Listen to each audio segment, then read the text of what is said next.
तो कैसे बनेगा बता दीजिए, कैसे बनाया जाए इसका SFT। आप बताइए कि जब शियर फोर्स आप बनाओगे यहाँ पे, तो ये तो आप नोट कर लीजिए, फिर आगे देखिए इसको हम उसी के नीचे बनाएंगे जस्ट। इसके नीचे अगर आप बनाइए तो देखिए क्या बनेगा। अब ये सेफ्टी डायग्राम हम बनाने जा रहे हैं, तो आप बताइए कि यहाँ पे जो फोर्स लग रहा है, रिएक्शन लग रहा है, ये रिएक्शन अगर यहाँ पे एक सेक्शन ले लें तो ये रिएक्शन क्या कर रहा है, नीचे की डायरेक्शन में खींच रहा है ना। इस सेक्शन को अगर नीचे लेफ्ट पोर्शन नीचे जैसे गया तो राइट पोर्शन क्या हो जाएगा, अपवर्ड। यानी इसको जो आप देखोगे तो रिएक्शन से कॉन्सेप्ट एक सेक्शन इधर गया, इधर लेफ्ट वाला सेक्शन डाउनवर्ड में, ये क्या है अपवर्ड में। तो इस सेक्शंस को आप क्या बोलते हो, निगेटिव शियर फोर्स बोला जाता है। क्या बोला जाता है, निगेटिव शियर फोर्स। ऑलरेडी हमने बता रखा है आपको। तो निगेटिव शियर फोर्स हो गया, तो निगेटिव शियर फोर्स जो बन रहा है वो कितना है, -M/L हो गया। ये आपका क्या हो जाएगा, शियर फोर्स निगेटिव हो जाएगा। और आगे जाते रहोगे, और आगे जाइए, कहीं पे भी जाइए तो हर जगह देखिए कोई भी ऊपर से लोडिंग नहीं है। शियर फोर्स में सिर्फ आप लोडिंग देखते हो, ऐसा नहीं कि मोमेंट लग रहा है तो उसको भी कैलकुलेट कर दोगे, नहीं। शियर फोर्स है वो क्या है, एक फोर्स है और एक क्या है, मोमेंट है, तो कैलकुलेट नहीं करना। फिर आगे आए, जैसे ही यहाँ पे आप पहुंचे तो यहाँ पे आपको एक रिएक्शन दिखेगा और वो रिएक्शन क्या करेगा, इसको जीरो कर देगा। अब ये हो गया। अब मोमेंट की इक्वेशन अगर आपको लिखनी है तो मोमेंट की इक्वेशन कैसे लिखी जाए, देखिए जैसे आप मोमेंट की इक्वेशन लिखोगे ना, तो करना क्या है कि आप कहीं सेक्शन पे जाओ, इस सेक्शन पे आप गए, तो इस सेक्शन पे जैसे आप जाओगे एक्स एक्स सेक्शन पे, तो यहाँ पे देखना है कि ये रिएक्शन क्या कर रहा है, इस सेक्शन को किस नेचर का है, हॉगिंग नेचर का है। अगर ये हॉगिंग नेचर का है तो इसका मतलब क्या होगा, मोमेंट जो जनरेट करेगा वो इधर जनरेट कर रहा है, तो नेगेटिव हो जाएगा, माइनस हो गया। लेकिन अब कितना होगा, अगर इसके मिड सेक्शन पे जाए हैं, जब आप मिड सेक्शन पे जाओगे तो देखिए क्या दिख रहा है कि जैसे आप मिड सेक्शन पे जाओगे तो रिएक्शन M/L है और डिस्टेंस मिड पे कितना होता है, L/2 होता है। तो जब आप रिएक्शन RA मल्टीप्लाई करोगे L/2 और RA की जगह आप M/L लिखेंगे तो L/2 L कैंसिल हो जाएगा, तो यहाँ पे आपको दिखेगा M/2 दिखेगा। और जैसे M/2 दिखा, फिर और आगे जैसे आप गए तो वहीं सेक्शन पे यानी मिड पे ही आपको एक चीज़ और दिखेगा। अब ये क्या है, क्लॉकवाइज है, या ये क्या कर रहा है, ऐसे क्लॉकवाइज। जब सेक्शन पे देखेंगे तो क्या कर रहा है, क्षय कराने की कोशिश कर रहा है, यानी प्लस M का मोमेंट और इस पे लग गया। जैसे आप देखोगे इस पे देखिए क्या कर रहा है, क्षय कराने की कोशिश कर रहा है, क्षयिंग नेचर का है। तो अब जो आप एक सेक्शन को आगे लेंगे तो जो आपके -M/2 आ रहा था, यानी ये जो आप देख रहे हो M/2 जो निगेटिव आ रहा है, इसमें कितना मोमेंट और ऐड करना पड़ेगा, पॉजिटिव M। जैसे आप पॉजिटिव M ऐड करोगे तो यहाँ पे आपको जो दिखेगा वो +M/2 दिखेगा, और इस तरह से आगे आपको कुछ दिखने लगेगा। अब यहाँ पे कुछ चीज़ें आप देख सकते हैं, कुछ हैं जो आगे आपको एक्सप्लेन करना है, पर यहाँ पे भी देखिए कि ये जो सेक्शन है यानी पॉजिटिव M/2, फिर डिफरेंस लेंगे यानी -M/2, दोनों को डिफरेंस लेंगे तो कितना आ रहा है, यम के इक्वल आ रहा है। और ये जो यम है वो अप्लाइड मोमेंट यानी कंसेंट्रिक जो मोमेंट है या कपल है उसके इक्वल आ रहा है। तो ये सारी चीज़ें हम आगे भी देखेंगे। किसी को कोई प्रॉब्लम नहीं होनी चाहिए।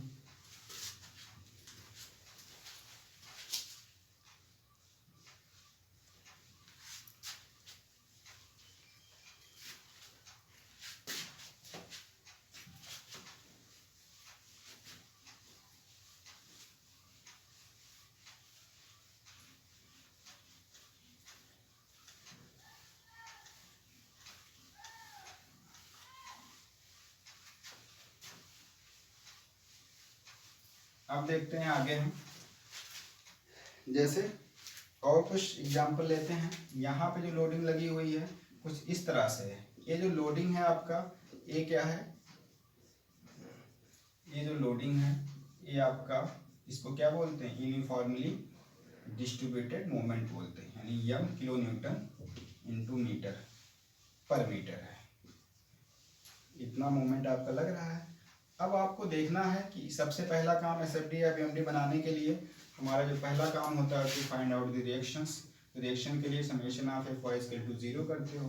और आप बताइए, अगर आप समेशन ऑफ Fy = 0 करेंगे तो यहाँ पे वर्टिकल डायरेक्शन से कोई भी फोर्सेज आ रहे हैं, वर्टिकल डायरेक्शन में कोई फोर्स आ नहीं रहा है। अगर वर्टिकल डायरेक्शन में फोर्स नहीं आ रहा है, इसका मतलब reaction at A plus reaction eight B वो किसके इक्वल हो जाएगा, 0, क्योंकि नीचे से जो फोर्स जाएगा वही ऊपर के इक्वल होगा, या समेशन ऑफ एफ वाई को 0, आप अपवर्ड डायरेक्शन को पॉजिटिव मान लीजिए।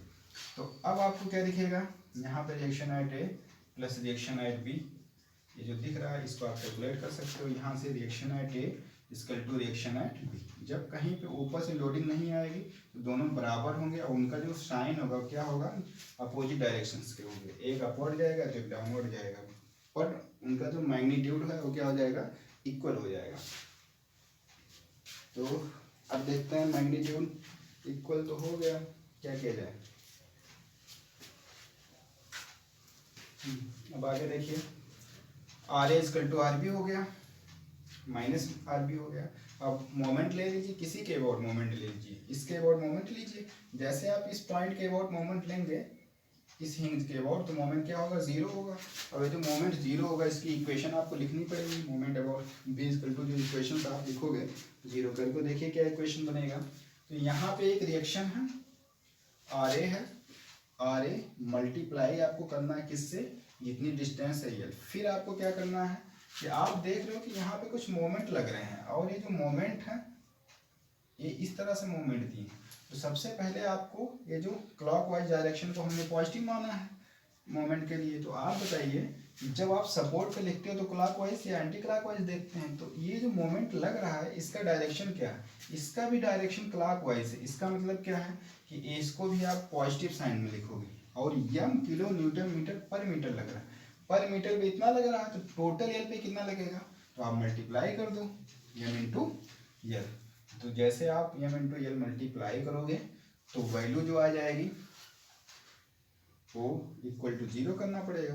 तो यहाँ से reaction at A into L equal to minus M L आ गया, तो यल एल कैंसिल हो जाएगा, तो रिएक्शन एट ए पे कितना हो गया, माइनस एम। और रिएक्शन ए पे जो डायरेक्शन आ रहा है माइनस एम, इसका मतलब सॉरी, जो फाइनल रिएक्शन होगा माइनस एम इधर इस डायरेक्शन में होगा, यहाँ पे होगा।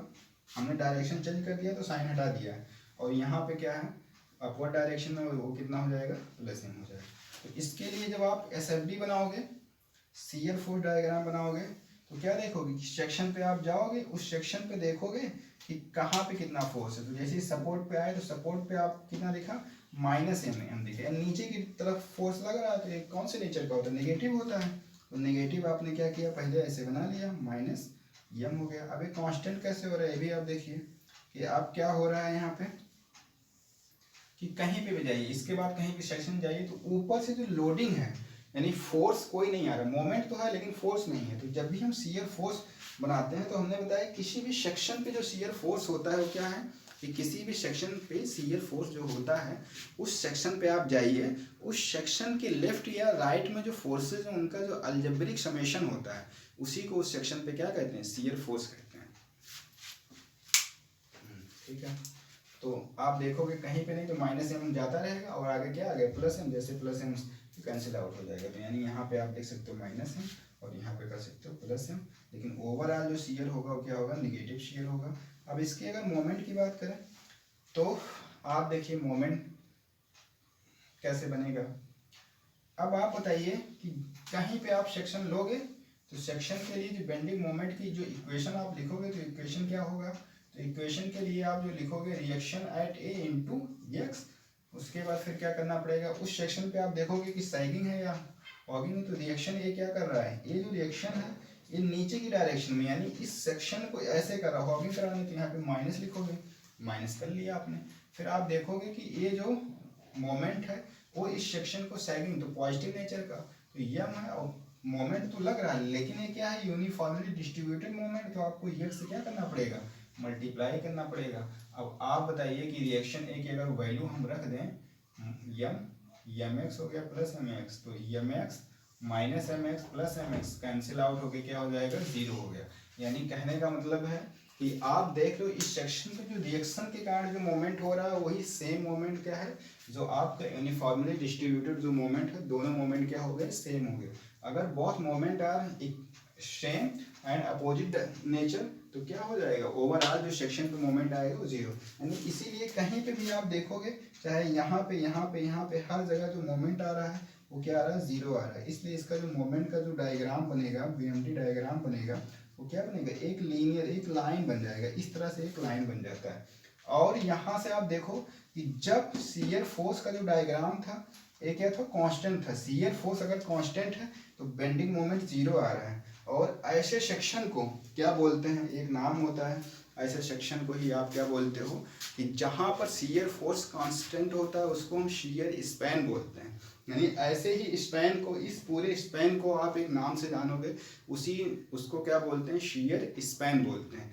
ऐसे एक और होता है प्योर बेंडिंग होती है। और प्योर बेंडिंग के केस में क्या होता है कि बेंडिंग मोमेंट कांस्टेंट होता है। उस सेक्शन पे क्या होता है, बेंडिंग मोमेंट कांस्टेंट होता है। अगर किसी भी सेक्शन पे बेंडिंग मोमेंट कांस्टेंट है तो उस सेक्शन को आप बोलते हो प्योर बेंडिंग बोलते हो। और प्योर बेंडिंग में जो इलास्टिक कर्व बनता है वो आपका सर्कुलर नेचर का होता है। वो सारी चीज़ें आगे हम देखेंगे, अभी आपको सिर्फ ऐसे बता रहे हैं ताकि आगे आप उसको ध्यान में रखें।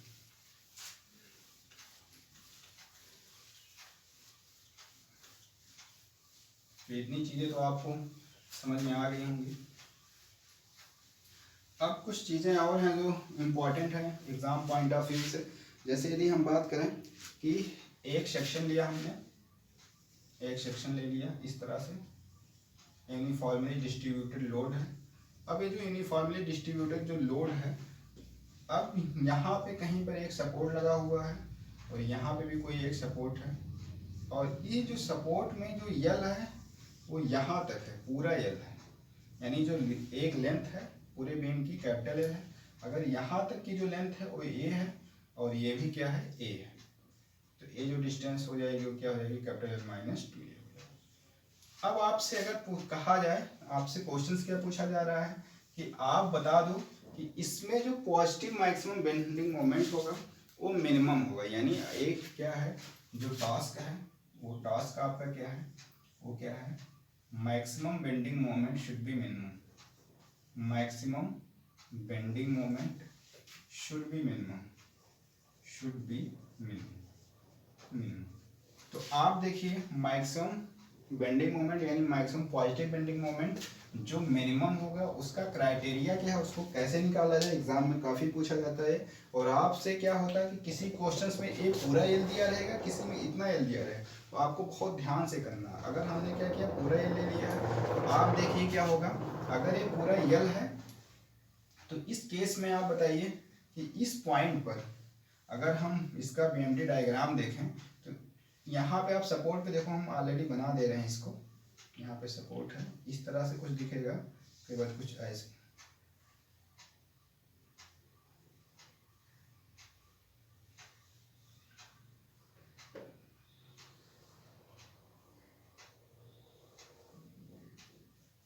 अब ये जो डायग्राम दिखेगा कुछ इस तरह से आपको दिखेगा और ये जाएगा यहाँ से इस तरह से।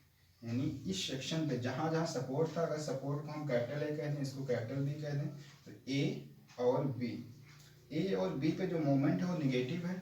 अब कितनी मोमेंट है, ये आपका क्या है, पॉजिटिव मोमेंट है। अब ये क्वेश्चन आपसे यही कह रहे हैं कि जो मैक्सिमम पॉजिटिव मोमेंट है इट शुड बी मिनिमम। तो मिनिमम कितना हो सकता है, 0 हो सकता है। मिनिमम तो जाहिर सी बात है, मिनिमम करोगे तो 0 आ जाएगा।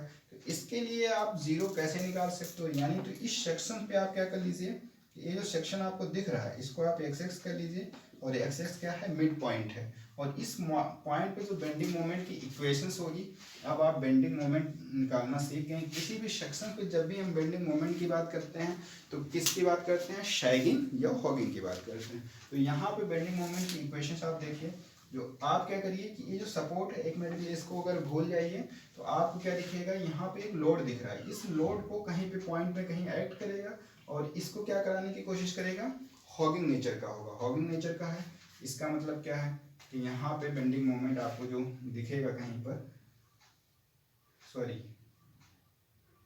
नहीं सही बताया हमने, तो किस नेचर का है, हॉगिंग नेचर का है। तो हॉगिंग नेचर का है तो उस सेक्शन पे माइनस डब्ल्यू इंटू क्या, अब ये डब्ल्यू इंटू यल, ये जो डिस्टेंस इतनी कितनी है, यल बाई 2 है, तो यल बाई 2 लिखा आपने। अब ये हो गया डब्ल्यू यल बाई 2, आपने लोडिंग लिख ली। और इसके बाद आपको क्या करना है, कहाँ पे, मिड पॉइंट पे कहीं लग रहा है। मिड पॉइंट पे जब लग रहा है तो मिड पॉइंट यानी यल बाई 2 का भी मिड निकालोगे तो 1/2। अब इतना हो गया, ये जो था यूनिफॉर्मली डिस्ट्रीब्यूटेड जो लोड था। अब यहाँ पे कुछ रिएक्शंस भी दिखेंगे, रिएक्शन एट ए और रिएक्शन एट बी जो दिखेगा।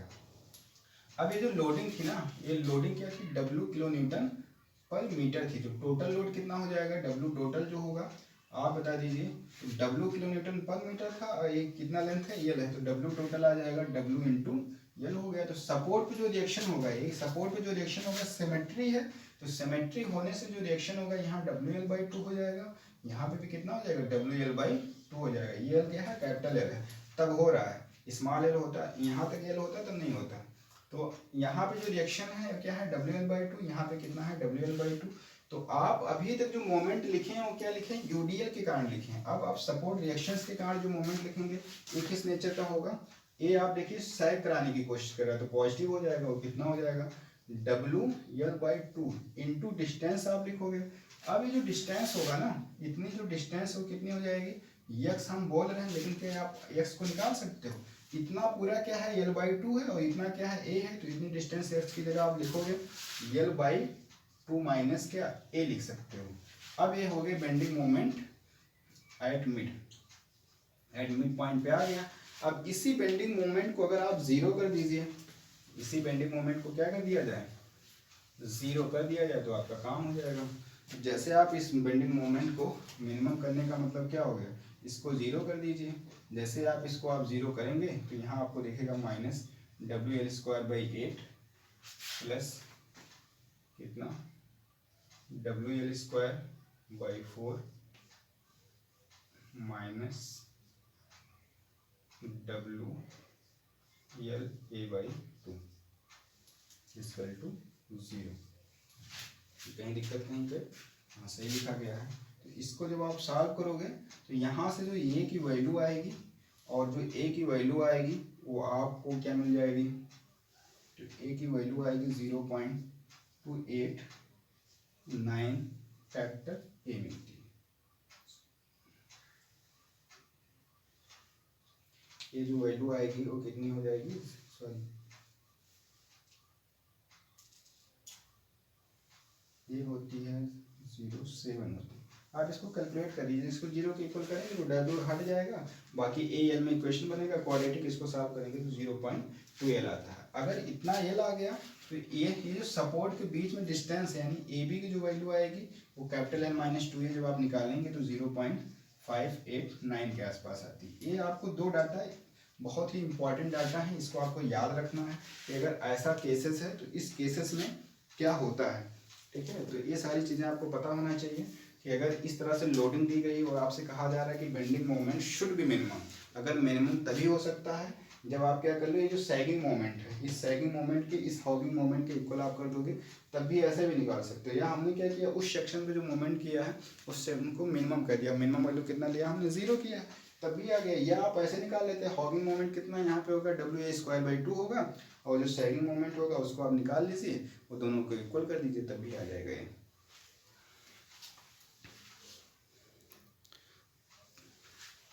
तो अब इतनी तो बात आपको समझ में आ गई। तो ऐसे और हम देखते हैं, जैसे एक आध एग्जांपल और देख लीजिए कि इस केसेस में क्या है।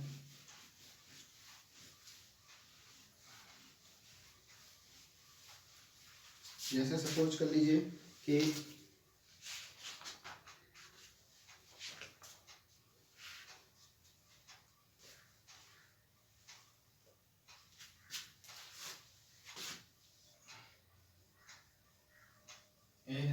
ए ओवर हैंग है और यहाँ पे आपने एक रोलर लगा रखा है, तो आप बता दो ये क्या डिटरमिनेट स्ट्रक्चर है, बिल्कुल डिटरमिनेट है। यहाँ पे दो रिएक्शन, यहाँ पे एक रिएक्शन, तो थ्री हो गया इक्विलिब्रियम, तो ये भी क्या हो गया। अब इसमें भी वही चीज़ आपसे कहा जा रही है कि इसमें जो मैक्सिमम बेंडिंग मोमेंट होगा, देखिए इस तरह से मोमेंट आपको दिखेगा, यानी ये जो सपोर्ट है यहाँ पे कहीं कुछ नेगेटिव मोमेंट दिखेगा, नेगेटिव मोमेंट दिख रहा है। तो ये जो मोमेंट बन रहा है, आपसे अगर कहा जाए कि मैक्सिमम जो पॉजिटिव मोमेंट हो वो किसके इक्वल हो जाए, सैगिंग मोमेंट के इक्वल हो जाए, या मैक्सिमम मोमेंट क्या हो जाए, मिनिमम हो जाए। तो इसके लिए जो क्राइटेरिया है, अगर ये पूरा यल है, कैपिटल यल है, ये पूरा आपका क्या है कैपिटल यल है, और इतनी डिस्टेंस क्या है ए है, तो ये कितनी हो जाएगी कैपिटल एन माइनस ए हो जाएगी। और आपसे अगर आपसे क्या पूछ लिया जाए कि अब आप बता दीजिए जो डाटा दिए गए हैं ए की वैल्यू कितनी होगी, तो इसको कैसे निकाल लिया जाए। तो आप देखिए कि जो ए आता है वो कितना आएगा, तो यहाँ से जो ए की वैल्यू आएगी हम डायरेक्ट लिख देते हैं, बाकी सेम उसी कॉन्सेप्ट पे आप कैसे इसको रिएक्शन निकाल ले जाओगे। रिएक्शन निकालने के लिए क्या, ऊपर से जो लोड आ रहा है, जो नीचे से रिएक्शन जा रहा है, उसको इक्वल कर लोगे, और जब आप इक्वल करोगे फिर उसके बाद फिर क्या, मोमेंट ले लेना, किसी भी इसके अबाउट मोमेंट ले लीजिए, फिर जीरो करें, रिएक्शन आ गया। अब रिएक्शन आ गया तो किसी इस पॉइंट पे आप क्या कर लीजिएगा, मिड पॉइंट पे आप मैक्सिमम बेंडिंग मोमेंट निकाल लीजिए, उसको फिर मिनिमाइज करने। सेम इसी तरीके से जब आप करेंगे तो इस केस के लिए फार यानी bending moment maximum equal to zero की केस के लिए जो आपका जो ए आएगा, ए की जो वैल्यू आएगी वो आती है लगभग 0.207 आती है, और जो 0.207 आ रही है वो क्या है, किसके है, वो पूरा आपका एक कैपिटल एल का है, कैपिटल एल का है। अगर हम इतने डिस्टेंस को स्मॉल एल बोल दें, इतने को क्या बोल दें, स्मॉल एल बोल दें, तो यही जो क्वांटिटी है आप डायरेक्ट याद रखिए। अगर आप पूरे को स्मॉल एल बोलते, इसको ए बोलते, तब ये कितना आता, तो जाहिर सी बात है स्मॉल एल का थोड़ा सा ज़्यादा आएगा, वो आता है, हम डायरेक्ट आपको बता दे रहे हैं, आप चाहें तो कैलकुलेट भी कर सकते हैं, इतना आता है। कैलकुलेट करेंगे थोड़ा टाइम लगेगा, तो टाइम को मिनिमाइज करने के लिए हमने ऐसे कर दिया। बाकी आप एक बार करके देखिएगा, अगर आ जाता है तो ठीक है, तो फिर और बताया जाएगा आपको।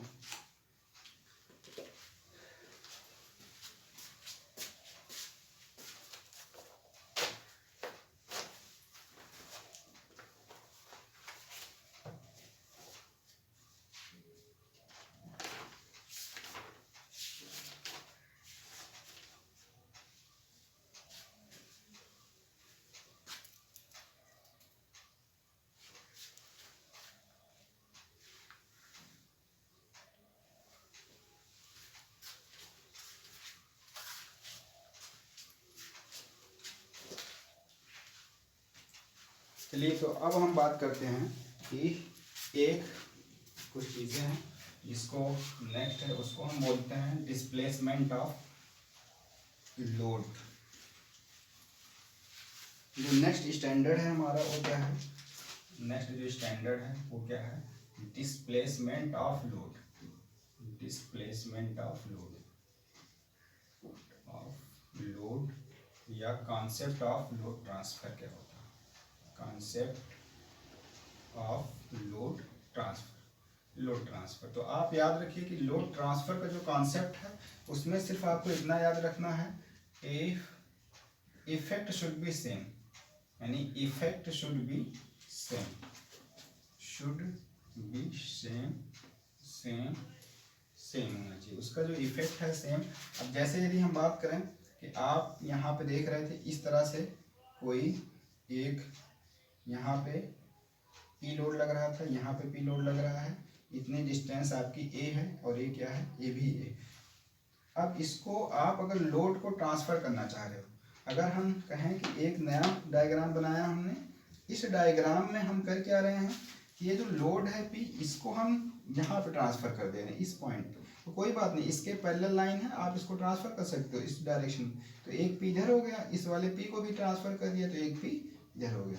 लेकिन इस पी का जो इफेक्ट था इस पे, ए क्या था, अगर इस पे आप एक फोर्स लगा रहे हैं परपेंडिकुलर डायरेक्शन में और ये डिस्टेंस है, तो इस पे एक मोमेंट भी जनरेट करेगा। कौन सा मोमेंट जनरेट कर रहा है, देखिए इस पे क्लॉकवाइज डायरेक्शन में पी इंटू ए का एक मोमेंट जनरेट करेगा। तो इस फोर्स का तो हमने क्या किया, पी भी लिख दिया, इसका मोमेंट भी लिख दिया, लेकिन इस पे देखिए ए क्या कर रहा है, ए आपका क्या कर रहा है, पी इधर लग रहा है, तो इस पे भी एक एंटी क्लॉकवाइज मोमेंट लगा रहा है, कितना लगा रहा है, पी बाई ए। तो इस पे पी है पॉजिटिव क्लॉकवाइज, एक में एंटी क्लॉकवाइज, कैंसिल होकर क्या हो जाएगा, जीरो हो जाएगा। लेकिन आपको इस तरह से बनाना पड़ेगा। ऐसे आप देखेंगे जब आपको हम डिफ्लेक्शन पढ़ाएंगे तो उस डिफ्लेक्शन वाले चैप्टर में भी आप देखोगे कुछ चीज़ें, जैसे उसका एक एग्जाम्पल है, आप नोट कर लीजिए।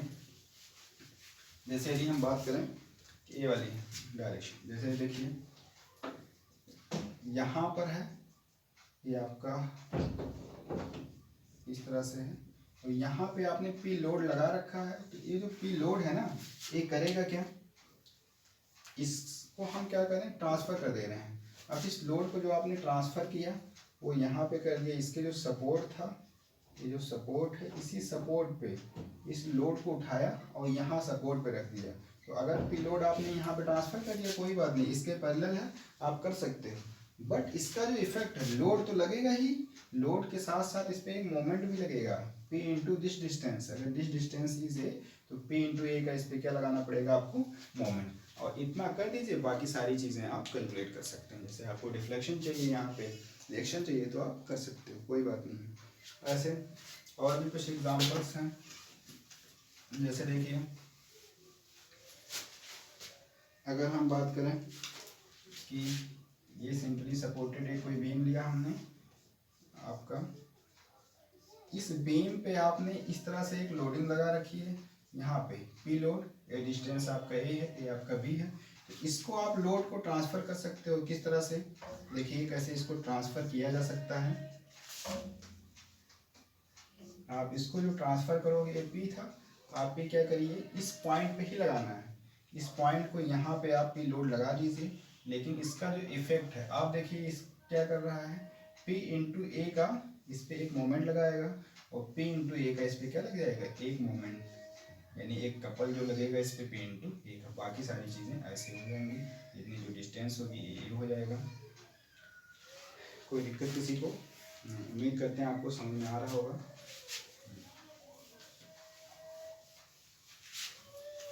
अब एक स्ट्रक्चर और बच रहा है, उसका आप देख लीजिए। जैसे देखिए, एक हमने क्या किया, एक डायग्राम और हम बना रहे हैं, उस डायग्राम में क्या है, लोडिंग कुछ इस तरह से है। जैसे देखिए यहाँ पे आपका सिंपली सपोर्टेड था, या इसको आप क्या बोलते हो, हिंज सपोर्ट बोलते हो। अब ये अगर आपका हिंज सपोर्ट है, तो यहाँ पे जो लोडिंग है यल बाई डी डिस्टेंस पे, यल बाई डी डिस्टेंस पे, सॉरी यल बाई थ्री, और इसको हमने क्या कर दिया, यल बाई थ्री डिस्टेंस पे आप क्या कर रहे हो कि कुछ लोड लगा रहे हो। जैसे सपोज कीजिए कि यहाँ आपने पी लोड लगाया, यहाँ पे आपने पी लोड लगा दिया।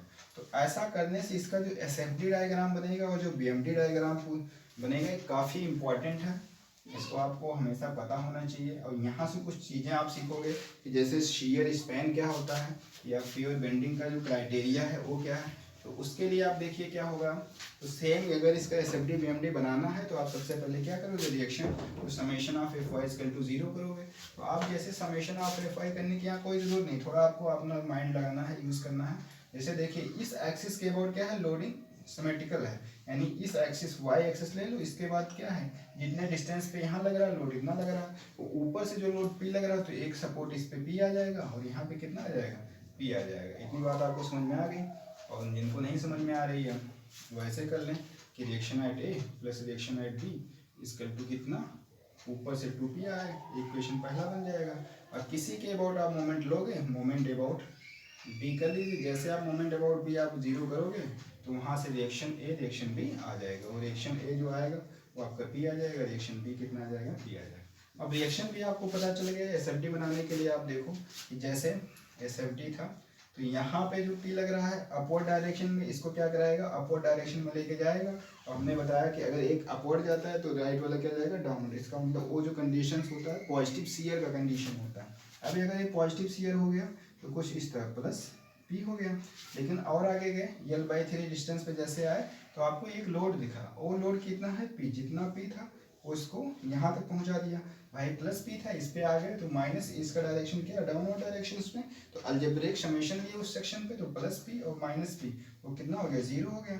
और आगे गए तो ये कांस्टेंट होता गया, क्योंकि अब यहाँ पे देखोगे, अब इस सेक्शन पे जब शियर फोर्स देखोगे, यहाँ पे देखिए तो ये प्लस पी आप सपोज किए 10 किलोमीटर का अपवर्ड डायरेक्शन पे और 10 किलोमीटर का डाउनवर्ड डायरेक्शन पे। तो इन पूरे सेक्शन पे आपको शियर फोर्स क्या दिखेगा, 0 दिखेगा। यानी यहाँ पे जो शियर फोर्स दिख रहा है वो 0 दिख रहा है। कहाँ तक, यहाँ तक 0 होगा। और जैसे आप यहाँ पे आओगे तो फिर आपको पी दिखेगा। अब वो क्या कर रहा है, नीचे की डायरेक्शन में, यानी प्लस पी एक ऊपर जा रहा है, प्लस 2p नीचे। तो नीचे यानी 10 किलोमीटर और ऊपर कितना, 10 10 20, यानी 20 किलो न्यूटन नीचे और 10 ऊपर। तो ओवरऑल नीचे प्लस 10 किलोमीटर क्या लगेगा, डाउन और डायरेक्शन में लोड लगा, तो ये कहाँ ले आएगा, इस तरह से लाएगा, और फाइनल क्या हो जाएगा, 0। तो इसका जो डायग्राम दिखेगा इस तरह से दिखेगा आपको, माइनस पी प्लस पी। और बेंडिंग मोमेंट कैसे बनाया जाए, तो बेंडिंग मोमेंट भी आप बना लीजिए। आप क्या करिए, बेंडिंग मोमेंट का इक्वेशन लिखिए। तो बेंडिंग मोमेंट का जो इक्वेशन आप लिखोगे वो कैसे लिखोगे, बेंडिंग मोमेंट का जो इक्वेशन लिखना है आपको, ऐसे कुछ करिए यहाँ पे आ जाइए एक्स सेक्शन पे। तो जैसे आप एक्स सेक्शन पे जाओगे तो आपको क्या दिखेगा, p इंटू एक्स दिखेगा। जैसे आप p इंटू एक्स करोगे, कर लीजिए p इंटू एक्स, कोई दिक्कत नहीं है। लेकिन एक्स की जगह अगर हम इस पॉइंट पे देखेंगे, p इंटू एक्स तो जा रहा था ऐसे, तो अब ये किस नेचर का है, सैगिंग है। आप देखिए तो ये जो p है इस सेगमेंट को सैग करा रहा है तो पॉजिटिव हो जाएगा। और p इस डिस्टेंस पे जब लोगे तो ये कितना आ रहा है, p इंटू एक्स आ रहा है, तो p इंटू एक्स की जगह l/3 कर लीजिए, तो कितना हो गया, p l/3 हो गया। लेकिन जैसे और आप आगे जाओगे, यहाँ पे भी कहीं गए, जैसे यहाँ पे सेक्शन ले लिए, तो यहाँ पे सेक्शन पे देखिए क्या होगा। जैसे अगर अब सेक्शन हम लिए तो यहाँ पे जो दिखा आपको सेक्शन, यहाँ पे जब आपने लिया तो इस सेक्शन पे क्या दिख रहा है आपको कि यहाँ पे एक p लोड है l/3 डिस्टेंस पे, और यहाँ पे क्या है, कैपिटल P। तो आप बताइए इस सेक्शन पे जो बेंडिंग मोमेंट होगा, तो बेंडिंग मोमेंट एट एक्स, तो वहाँ पे जो होगा तो आप क्या करिए, इस P से सैगिंग यानी P इंटू एक्स करोगे आप। और यहाँ पे आप बताइए फिर ये क्या कर रहा है, हॉगिंग नेचर का, माइनस P इंटू कितना, ये डिस्टेंस आप बता दीजिए इसको। अगर हम ए कह दें तो ए इक्वल टू आप कितना लिखोगे, हाँ, दिस माइनस दिस, यानी x माइनस l/3 करोगे। तो आप बताइए p into x minus P x plus P l/3। अब एक कट गया, ये क्या हो गया, कट गया, तो बचा कितना, पी l/3। तो इस सेक्शन के बाद l/3 सेक्शन पे क्या हो रहा है कि जो बेंडिंग मोमेंट है वो कांस्टेंट है। बेंडिंग मोमेंट कितना है, पी l/3 हो रहा है। और जाहिर सी बात है यहाँ पे 0 होगा तो मिलाओगे तो ऐसे ही मिलेगा। अब इसको बनाने की जरूरत भी नहीं, आगे ऐसे समझ सकते हैं। तो पी l/3 यहाँ पे, पी l/3 यहाँ पे। तो आप देख रहे हो कि इतने सेक्शन पे क्या है, बेंडिंग मोमेंट कांस्टेंट है। और जहाँ पे बेंडिंग मोमेंट कांस्टेंट है वहाँ पे क्या है, सेक्शन पे क्या है, शियर फोर्स क्या है, 0 है। तो आप बताइए कि इस स्पैन का जो नाम होता है इसको आप बोलते हो प्योर बेंडिंग बोला जाता है। इसको हम क्या बोलते हैं, प्योर बेंडिंग का केस बोलते हैं।